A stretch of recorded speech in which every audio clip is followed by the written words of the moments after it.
देश की विरासत ऐसी हो, जिसका इतिहास ऐसा हो, उसमें स्वाभाविक रूप से स्वाभिमान और आत्मविश्वास कूट कूट कर भरा होना चाहिए। लेकिन दुर्भाग्य से हमें इतिहास के नाम पर वो गढ़े हुए नैरेटिव बताए और पढ़ाए जाते रहे, जिनसे हमारे भीतर हीन भावना पैदा हो।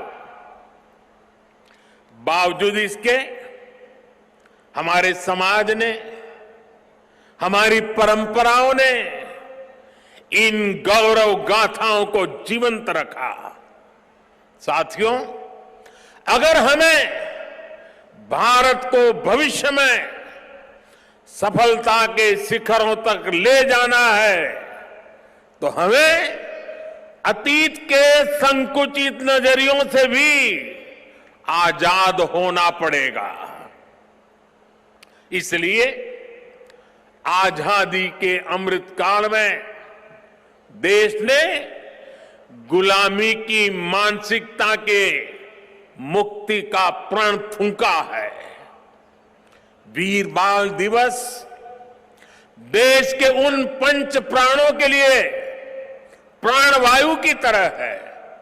साथियों, इतनी कम उम्र में साहबजादों के इस बलिदान में हमारे लिए एक और बड़ा उपदेश छिपा हुआ है। आप उस दौर की कल्पना करिए, औरंगजेब के आतंक के खिलाफ, भारत को बदलने के उसके मंसूबों के खिलाफ गुरु गोविंद सिंह जी पहाड़ की तरह खड़े थे। लेकिन जोरावर सिंह साहब और फतेह सिंह साहब जैसे कम उम्र के बालकों से औरंगजेब और उसकी सल्तनत की क्या दुश्मनी हो सकती थी। दो निर्दोष बालकों को दीवार में जिंदा चुनवाने जैसी दरिंदगी क्यों की गई? वो इसलिए क्योंकि औरंगजेब और उसके लोग गुरु गोविंद सिंह के बच्चों का धर्म तलवार के दम पर बदलना चाहते थे। जिस समाज में, जिस राष्ट्र में उसकी नई पीढ़ी जोर जुल्म के आगे घुटने टेक देती है, उसका आत्मविश्वास और भविष्य अपने आप मर जाता है। लेकिन भारत के वो बेटे, वो वीर बालक मौत से भी नहीं घबराए। वो दीवार में जिंदा चुन गए, लेकिन उन्होंने उन आतताई मंसूबों को हमेशा के लिए दफन कर दिया। यही किसी भी राष्ट्र के समर्थ युवा का सामर्थ्य होता है। युवा अपने साहस से समय की धारा को हमेशा के लिए मोड़ देता है। इसी संकल्प शक्ति के साथ आज भारत की युवा पीढ़ी भी देश को नई ऊंचाई पर ले जाने के लिए निकल पड़ी है। और इसलिए अब 26 दिसंबर को वीर बाल दिवस की भूमिका और भी अहम हो गई है। साथियों, सिख गुरु परंपरा केवल आस्था और आध्यात्म की परंपरा नहीं है, ये एक भारत श्रेष्ठ भारत के विचार का भी प्रेरणा पुंज है। हमारे पवित्र गुरु ग्रंथ साहब से बड़ा इसका उदाहरण और क्या हो सकता है। इसमें सिख गुरुओं के साथ साथ भारत के अलग अलग कोणों से 15 संतों और 14 रचनाकारों की वाणी समाहित है। इसी तरह आप गुरु गोविंद सिंह जी की जीवन यात्रा को भी देखिए। उनका जन्म पूर्वी भारत में पटना में हुआ। उनका कार्यक्षेत्र उत्तर पश्चिमी भारत के पहाड़ी अंचलों में रहा और उनकी जीवन यात्रा महाराष्ट्र में पूरी हुई। गुरु के पंच प्यारे भी देश के अलग अलग हिस्सों से थे और मुझे तो गर्व है कि पहले पंच प्यारों में एक उस धरती से भी था, द्वारिका से, गुजरात से, जहां मुझे जन्म लेने का सौभाग्य मिला है। व्यक्ति से बड़ा विचार, विचार से बड़ा राष्ट्र, राष्ट्र प्रथम का यह मंत्र गुरु गोविंद सिंह जी का अटल संकल्प था।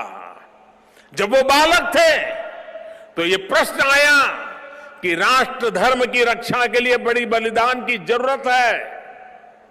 उन्होंने अपने पिता से कहा कि आपसे महान आज कौन है, ये बलिदान आप दीजिए। जब वो पिता बने तो उसी तत्परता से उन्होंने अपने बेटों को भी राष्ट्र धर्म के लिए बलिदान करने में संकोच नहीं किया। जब उनके बेटों का बलिदान हुआ तो उन्होंने अपनी संगत को देखकर कहा, चार मुए तो क्या हुआ, जीवत कई हजार। अर्थात मेरे चार बेटे मर गए तो क्या हुआ, संगत के कई हजार साथी, हजारों देशवासी मेरे बेटे ही है। देश प्रथम, नेशन फर्स्ट को सर्वोपरि रखने की ये परंपरा हमारे लिए बहुत बड़ी प्रेरणा है। इस परंपरा को सशक्त करने की जिम्मेदारी आज हमारे कंधों पर है। साथियों, भारत की भावी पीढ़ी कैसी होगी, ये इस बात पर भी निर्भर करता है वो किससे प्रेरणा ले रही है।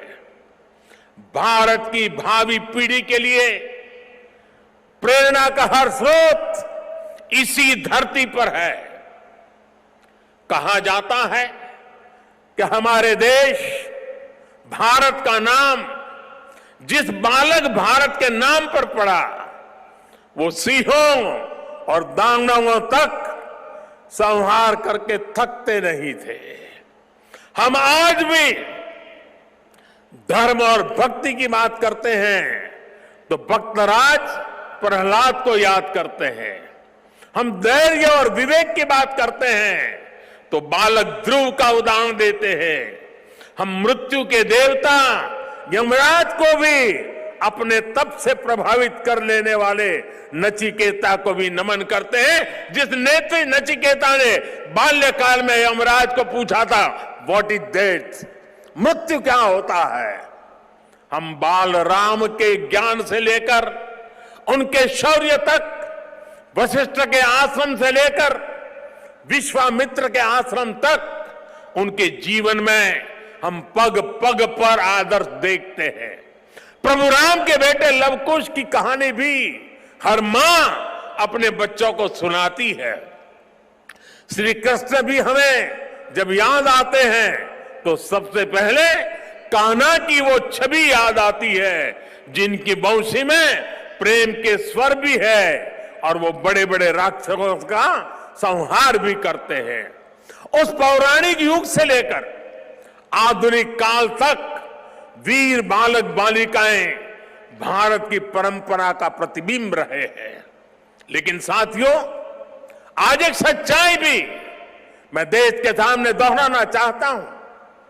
साहबजादों ने इतना बड़ा बलिदान और त्याग किया, अपना जीवन न्यौछावर कर दिया, लेकिन आज की पीढ़ी के बच्चों को पूछेंगे तो उनमें से ज्यादातर को उनके बारे में पता ही नहीं है। दुनिया के किसी देश में ऐसा नहीं होता है कि इतनी बड़ी शौर्य गाथा को इस तरह भुला दिया जाए। मैं आज के इस पावन दिन इस चर्चा में नहीं जाऊंगा कि पहले हमारे यहां क्यों वीर बाल दिवस का विचार तक नहीं आया, लेकिन ये जरूर कहूंगा कि अब नया भारत दशकों पहले हुई एक पुरानी भूल को सुधार रहा है। किसी भी राष्ट्र की पहचान उसके सिद्धांतों, मूल्यों और आदर्शों से होती है। हमने इतिहास में देखा है, जब किसी राष्ट्र के मूल्य बदल जाते हैं तो कुछ ही समय में उसका भविष्य भी बदल जाता है। और ये मूल्य सुरक्षित तब रहते हैं जब वर्तमान पीढ़ी के सामने अपने अतीत के आदर्श स्पष्ट होते हैं। युवा पीढ़ी को आगे बढ़ने के लिए हमेशा रोल मॉडल्स की जरूरत होती है। युवा पीढ़ी को सीखने और प्रेरणा लेने के लिए महान व्यक्तित्व वाले नायक नायिकाओं की जरूरत होती है।